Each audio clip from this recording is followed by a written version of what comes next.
Hello my fellow hollowed hunters, this is the Souls Fanatic, and today I will show you how to make the Dragon Acolyte gloves from Dark Souls. This is my first attempt at an armor set, and I will be breaking down each piece into its own video. Before we begin, a list of tools and materials is provided in the video's description below, and time skips to each step is pinned as the top comment. But without further ado, let's get started.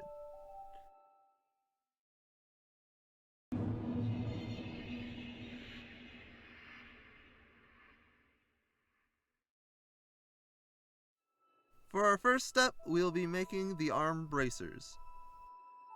You will need plain beige muslin, Fusible Interfacing, fox white fur, beige sewing thread and needle, ballpoint sewing pins, a Sharpie pen or any other kind of marker, a pair of scissors, a hairbrush, and a clothing iron. You will also need a template, or in sewing terminology, I believe they call it a pattern. If you want to make your own, in short, you want your wrist circumference here, your forearm circumference here, and your arm length there. Connect the ends and draw 2 centimeter rectangles to each side. You'll need to add extra lengths on the top and bottom for this specific bracer. Again, all templates are on my Patreon, and I will also have a guide posted on how to adjust it to your measurements. We will begin by cutting our muslin and interfacing into these cone-shaped squares. Lay out your muslin, hold down your pattern, and trace around the edges. While this is not too important, it would be a good idea to align the fabric grain with the pattern. Not only would it look better because of the symmetry, it does in fact give it a little more strength so the threads do not flay and shred at the corners. We will now cut out our design, making sure to remove all of the Sharpie pen marks. It is very important that you remove the pen marks, as the Sharpie will bleed once it hits the steam iron, and that does not look good.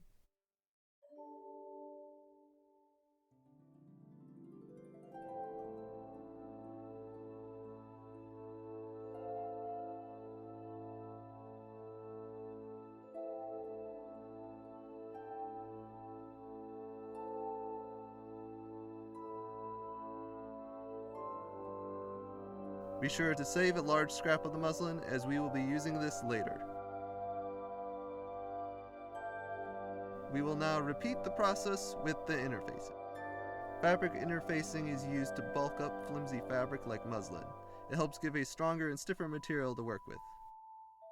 Like the muslin, you must also cut off all the Sharpie pen, or else it will bleed through with the iron.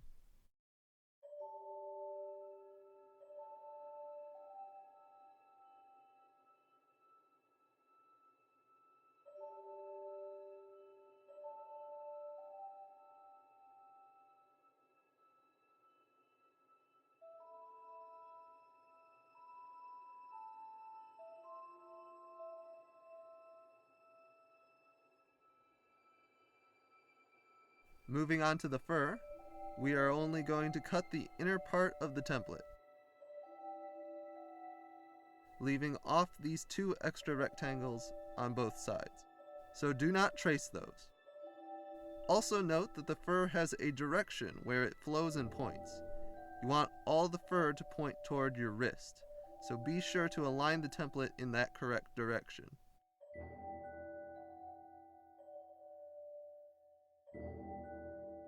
We will flip the fur over. Remember which direction your fur is pointing toward, and lay your template on top. Use the pen and trace only up until the 2 rectangles.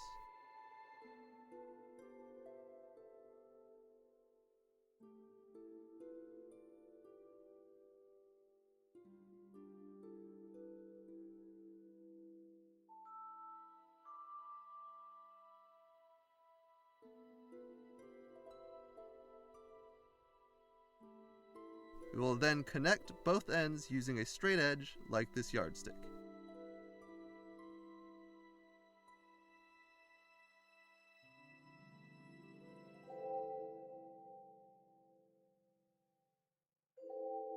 Next, we will begin cutting the fur. However, this is not as easy as you may think. In theory, you need to cut the base of the fabric holding the fur and not the fur itself. Otherwise, cutting the fur makes it look unnatural and fake, like a bad haircut. So in order to do this, we will use the brush and spread the fur so we can see the base. We will then take our scissors and slide the end into the fur so that it touches the base without cutting the fur.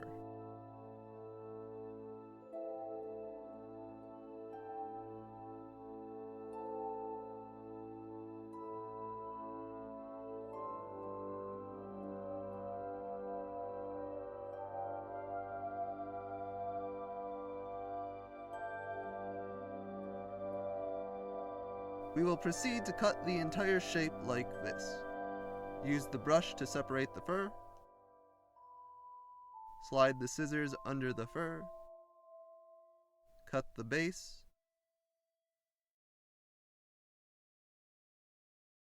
And we can see that the fur still overlaps the edge.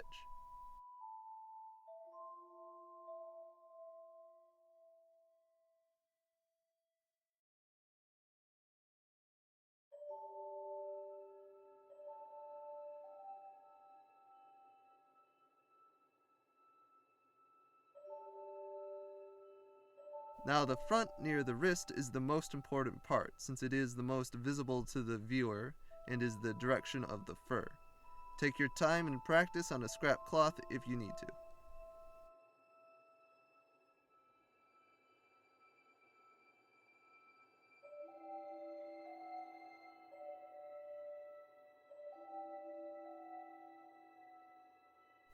Now that everything is cut, make sure that it all lines up so we can move on to the iron.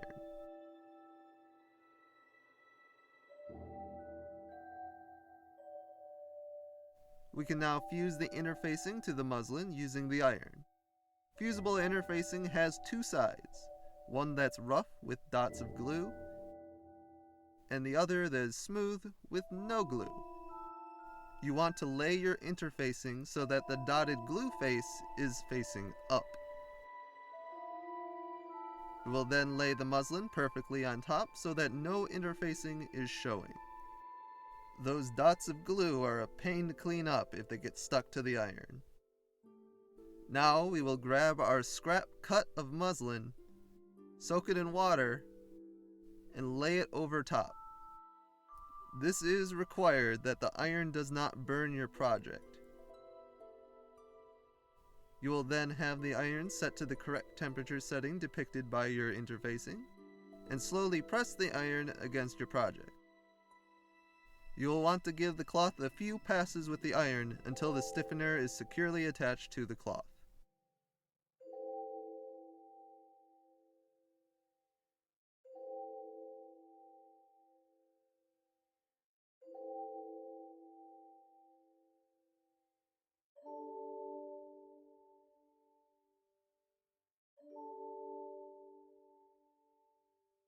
Now that our interfacing is firmly attached to our muslin, we can now sew the two pieces together using the needle and a thread. To start, we will line the corners of one edge of our muslin cloth to the corners of the fur with the interfacing in the middle, and use the sewing pins to hold the cloth into place. We will then stick the needles through one corner and begin sewing our way straight across to the other. I am using the most basic sewing technique called a straight stitch. It is not the best, and if you know a better one, then by all means use that.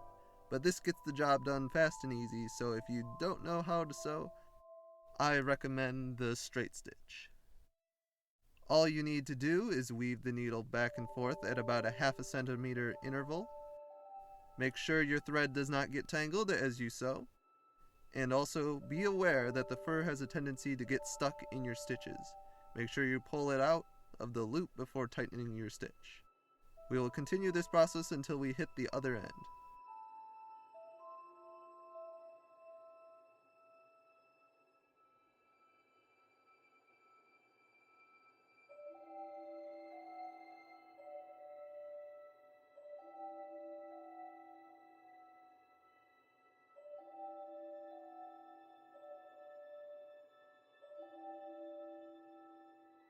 Once you have finished your stitches, end to end, you must tie off both sides.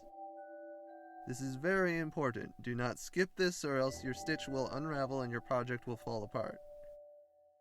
All you really have to do is tie a basic one-string knot at the end of your thread.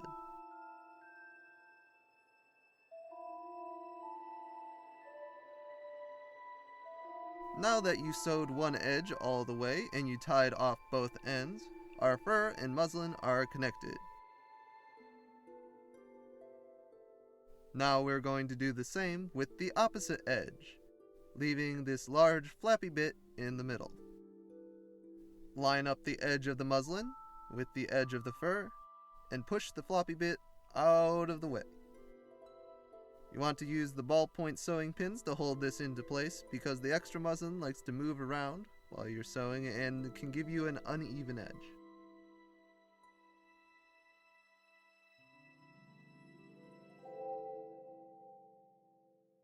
After you've sewn down that edge, we will move back toward the ironing table where we will flatten and fold that floppy bit.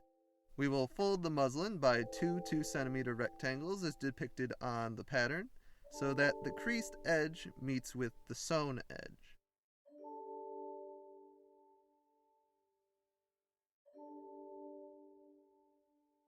We'll do this to both sides.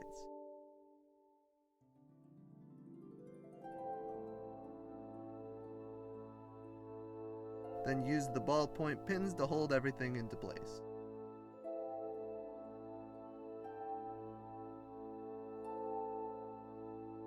Grab the iron and quickly press the folds down to permanently crease the cloth. Be sure not to touch the fur to the iron as it could burn or melt, so try to keep the iron on the muslin. Make sure you iron both sides, remove the pins, and iron the corners.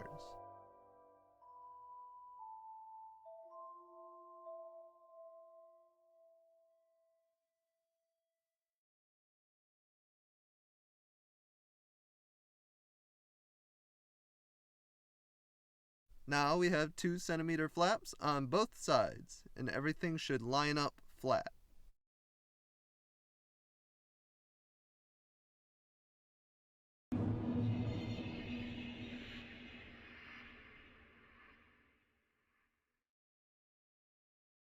For our second step, we will begin lacing using the leather threading.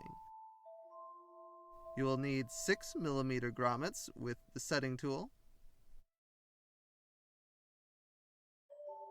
the needle and thread,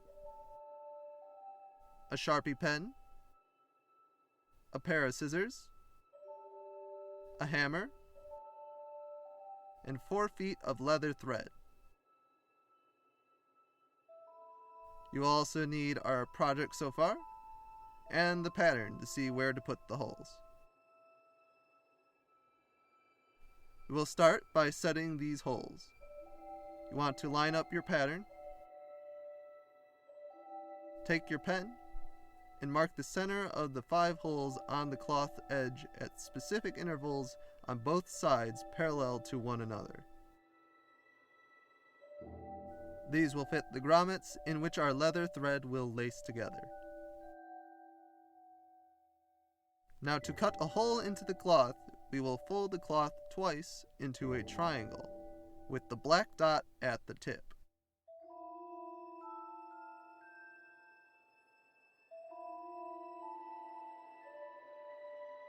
We will take our scissors and cut it off.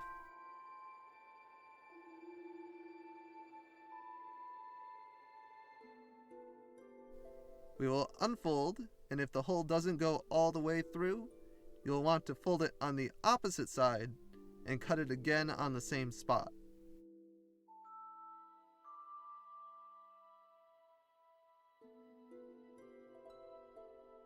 and unfold to see the hole. We will continue to do that with all 10 marks.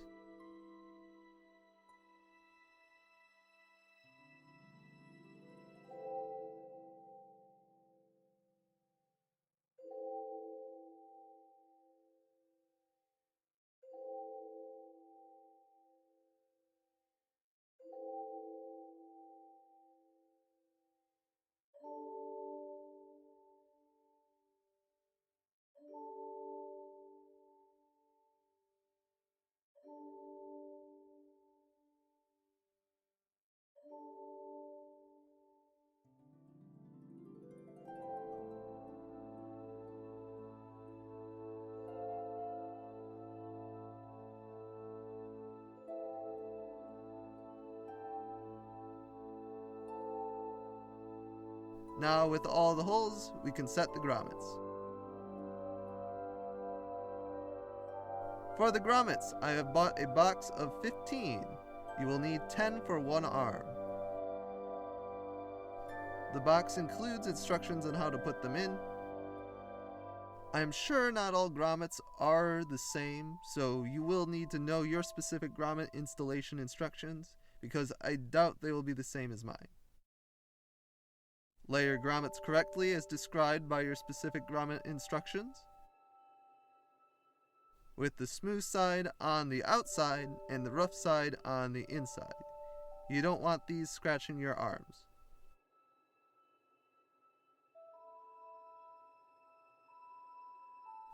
I will layer my plastic spacers, and then the grommets back.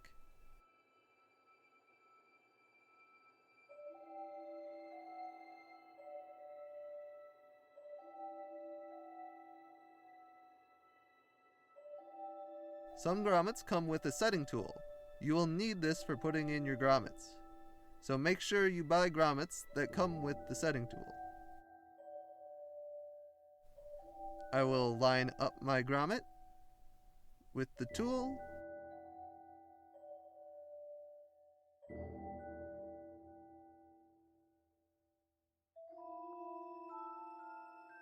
and hammer it into place with a nice swift strike.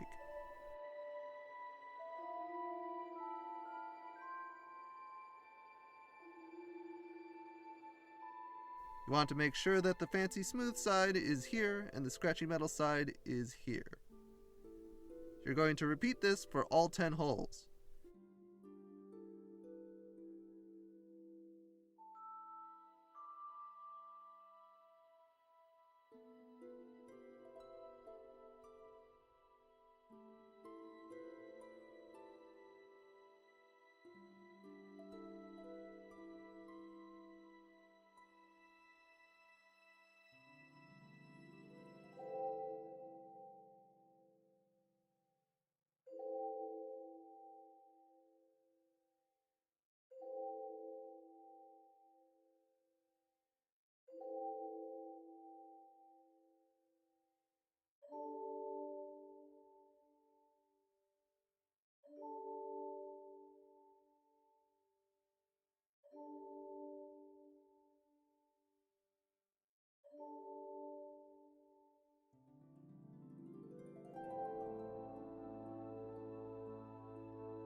Then we will proceed to the grommet the other side so that all 10 holes have grommets.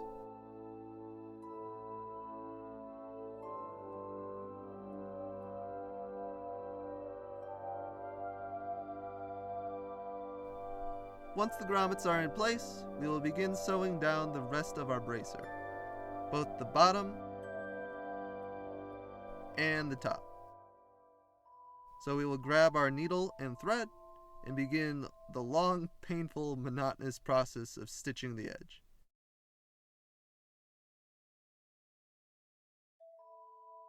Sorry for taking the gloves off in this part. It's much easier for me to stitch when I can feel where the needle is.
Now that both the bottom and the top are stitched down, we'll begin stitching the flaps.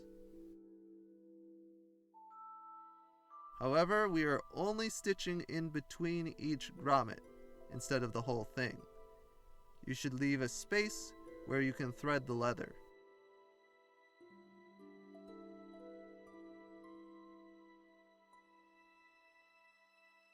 Sorry for jumping out of camera. Because the needle has to pass through 5 layers of fabric, it can be a little hard to pull the needle through, so I need a little bit of arm muscle.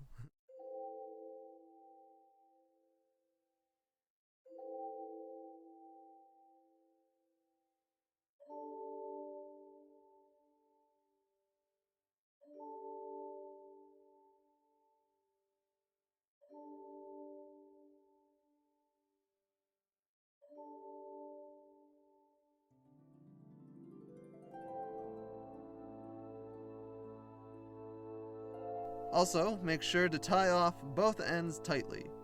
Small stitches like this will unravel easily. I will now proceed to stitch the rest of the spaces off screen. But make sure that you stitch between all the grommets on both sides before moving on to the leather, or else you could damage your project.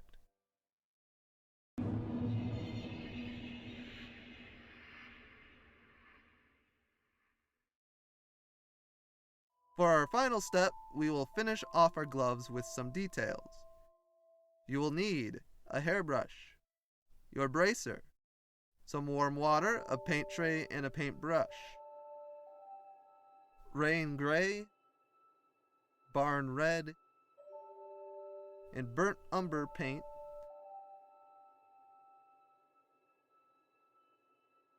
satin gray spray paint,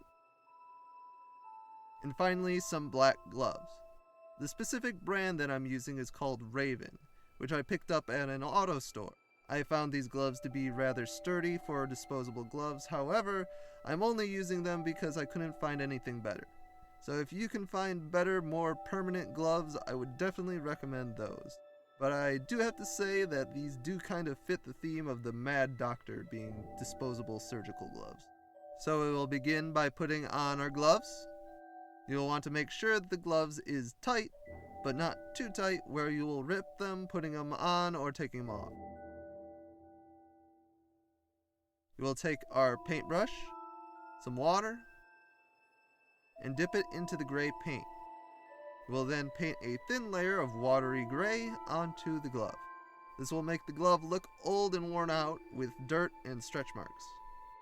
We will then take a paper towel and wipe away the extra, leaving us with some nice discoloration. We will proceed to cover the entire glove with this paint. The paint brand I am using is called Delta, and I have found it to be a good fit because it doesn't peel when the glove stretches and is very water soluble. So if you dislike your design that dried onto the glove, you can always wash it off and try again.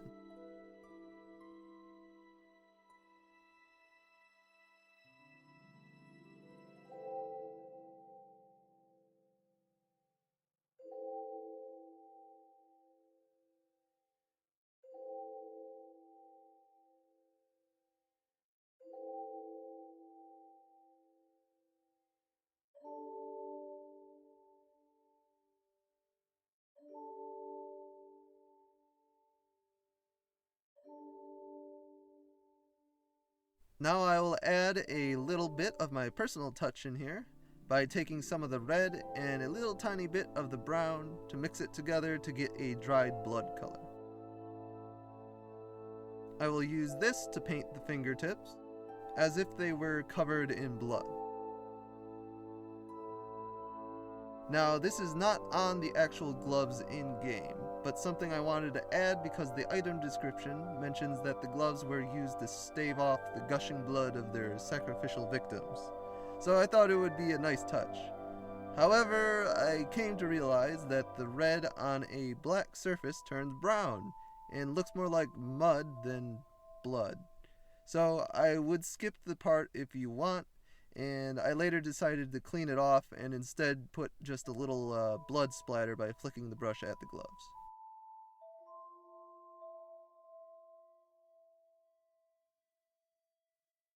Moving on to the fur bracer, we will take our bracer and our spray paint and begin dusting the top of the fur.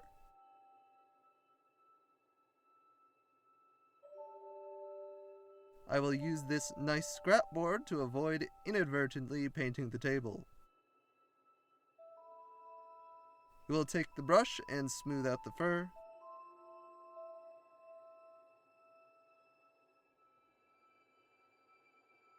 And prepare the spray paint by shaking it vigorously.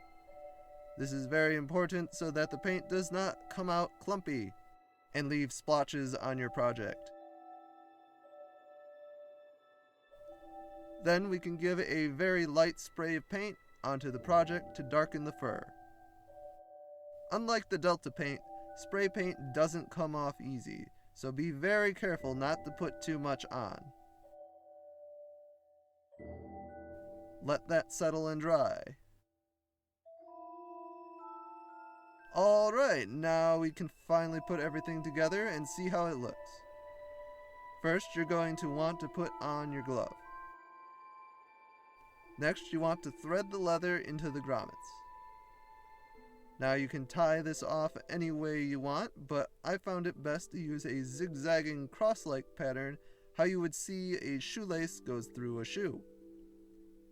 You're going to start by threading equal amounts of leather on both sides at the top near the wrist, then go across and under, go through the grommet, then cross again, but instead this time over, then go through the grommet, then under, and then over, until you hit the end.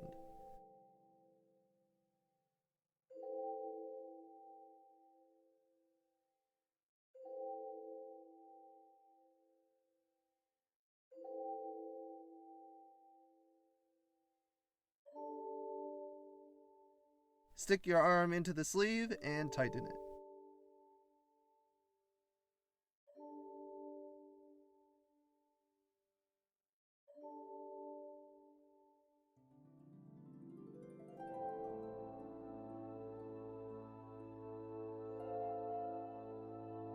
I will use the brush and rough up the fur so it looks messy and matted, but still lays flat.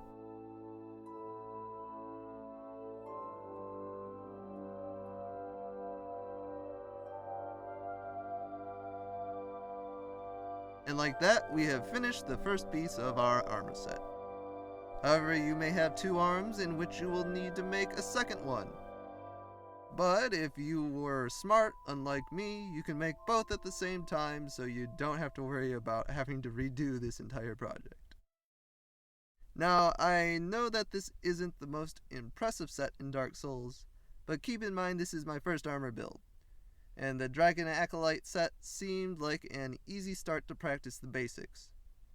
As much as you and I love real armor, you gotta think of what holds it all together.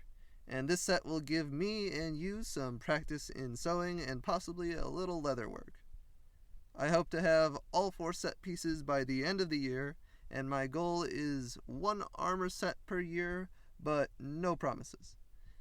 Now, I know this video came late. I planned for this to be out at the end of February, but college said no.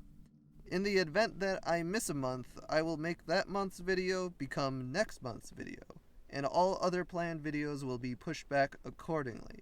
It is unfortunate, but I don't have time to double up on a month to make up for it.